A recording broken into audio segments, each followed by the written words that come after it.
Kupu-kupu itu belajar kehidupan pada dasarnya. Salah satu alasan kenapa kami melakukan konservasi kupu-kupu pada tahun reformasi ya, 98 kan reformasi. Itu pada dasarnya ya karena tidak ada yang pernah melakukan itu sebelumnya. Dan kemudian juga konservasi kupu-kupu ini termasuk konservasi yang murah sebenarnya.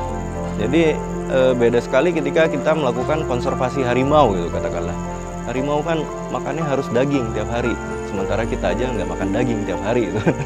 Jadi memang dia termasuk konservasi yang murah, kemudian juga pada waktu itu tidak ada yang melakukan itu. Nah, pentingnya apa kupu-kupu ini sebenarnya? Jadi salah satu yang menarik adalah bahwa kita ini tinggal di Sumatera ya, jadi hutan hujan tropis. Nah, hutan hujan tropis ini terkenal dengan biodiversitas fauna dan satwanya. Maka si kupu-kupu ini bisa kita jadikan salah satu acuan apakah lingkungan itu sehat atau tidak sehat.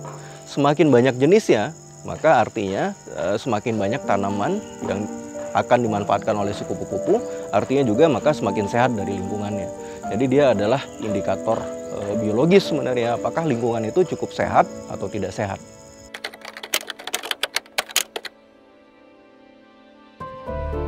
Melakukan konservasi kupu-kupu itu kita harus tahu dengan jelas sifatnya si kupu-kupu, tahu dengan jelas makanan dari si ulat yang kupu-kupu, kemudian harus memastikan bahwa tanaman pakan ulatnya ini cukup.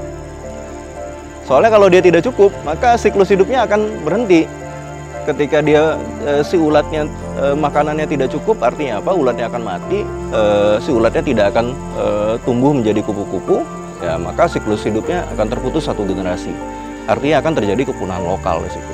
Nah, bagian yang paling tricky itu adalah di situ. Jadi yang siklus yang kita lakukan di sini adalah menemukan tanaman pakan ulat baru, memperbanyaknya, kemudian menanamnya dengan cukup di sini. Cukup ini biasanya dalam order ribuan bibit. Jadi cukup sehingga memastikan bahwa si kupu-kupu ini akan tetap langgeng untuk tahun-tahun ke depan nantinya. Jadi tidak akan berhenti di 1-2 siklus saja dia.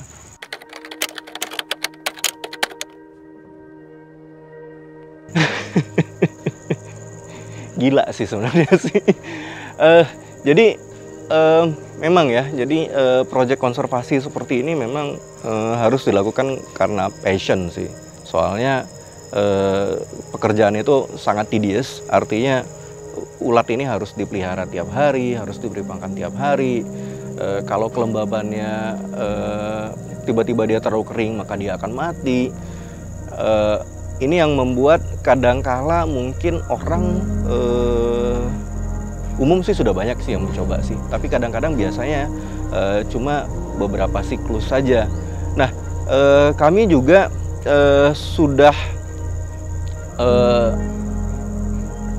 sudah mengundang banyak orang ke sini ya untuk jambore kupu-kupu, dan kita mengajari teman-teman kalau mau berkontribusi untuk kelestarian kupu-kupu, maka harus apa yang ditanam ya. Minimal kan harus menanam tanaman pakan tadi. Menanamnya tentu harus berjejaring, tidak boleh cuma satu spot saja. Kalau satu spot saja maka tanamannya akan cepat habis dimakan ulat, maka ulatnya akan mati kan, tidak akan sempat dia menjadi kupu-kupu. Jadi proses-proses yang seperti ini yang kemudian membuat konservasi kupu-kupu ini menjadi menarik sih. Kami punya jaringan kupu-kupu Nusantara ya, di mana di tempat itu kita berbagi informasi bagaimana melakukan konservasi kupu-kupu di Indonesia. Karena kupu-kupu di Indonesia ini adalah jumlahnya luar biasa banyak. Jadi kadangkala ya kita sebagai orang Indonesia tidak mengerti biodiversitas itu adalah sebuah harta kekayaan. Jadi seringkali kita cuma menganggapnya ya cuma kupu-kupu kuning, kupu-kupu merah, kupu-kupu biru. Tapi ya biodiversitas itu adalah sebuah kekayaan. Nah, jaringan ini sudah se-Indonesia Raya ya. Salah satu yang ditelurkan oleh jaringan ini, kita punya software baru namanya Kupunesia. Nanti teman-teman bisa cek gitu. Itu untuk mengidentifikasi kupu-kupu.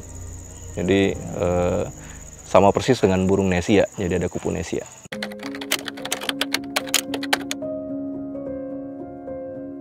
Kepuasan apa ya? Kepuasan batin lah. Jadi salah satu kepuasan yang paling hakiki adalah ketika kita mengetahui bahwa si kupu-kupu ini akan terus hadir di sini.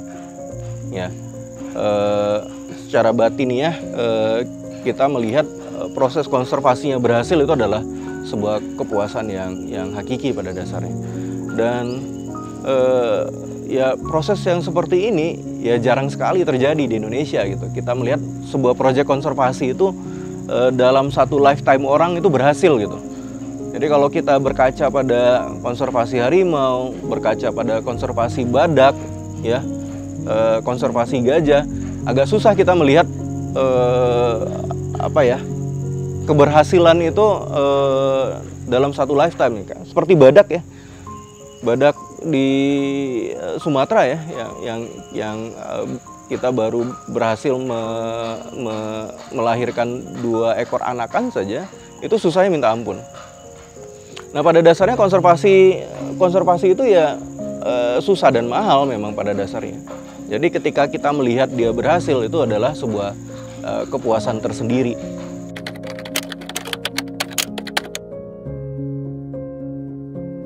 Ya tentu ya, jadi proyek konservasi ini di luasan lahan 5 hektar ini pada dasarnya kita sudah bilang dia berhasil ya. Jadi sebuah konsep yang proven, ketika kemudian ada orang yang mau mengembangkan taman kupu-kupu ya pasti belajarnya pasti akan ke sini. Ya, dari manapun itu.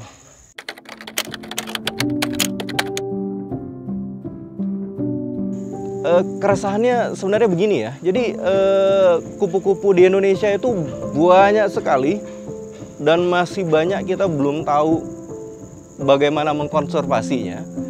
Ya, saya khawatir sebelum kita kenal sama si kupu-kupu ini dia sudah punah duluan. Jadi ini proses yang kejar-kejaran ini sebenarnya, dimana kita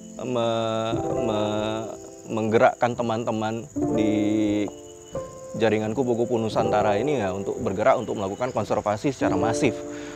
Itu keresahannya. Nah, berita baiknya adalah bahwa makin kesini teman-teman itu makin concern untuk kupu-kupu. Jadi awareness terhadap kupu-kupu itu naik. Jadi mereka tahu bahwa banyak jenis kupu-kupu, mulai paham bagaimana melakukan konservasi kupu-kupu dan mulai melakukan konservasi yang kita sebut dengan backyard conservation pada dasarnya. Jadi konservasi halaman rumah, dan rumahnya tentu akan berjejaring. Jadi kalau setiap rumah itu melakukan konservasi kupu-kupu dengan menanam porsi tanaman untuk dia, dan dalam satu lingkungan kampung itu menanam semua, ya tentu kupu-kupunya pasti akan lestari. Dan ini ya kita upayakan untuk dilakukan di seluruh Indonesia.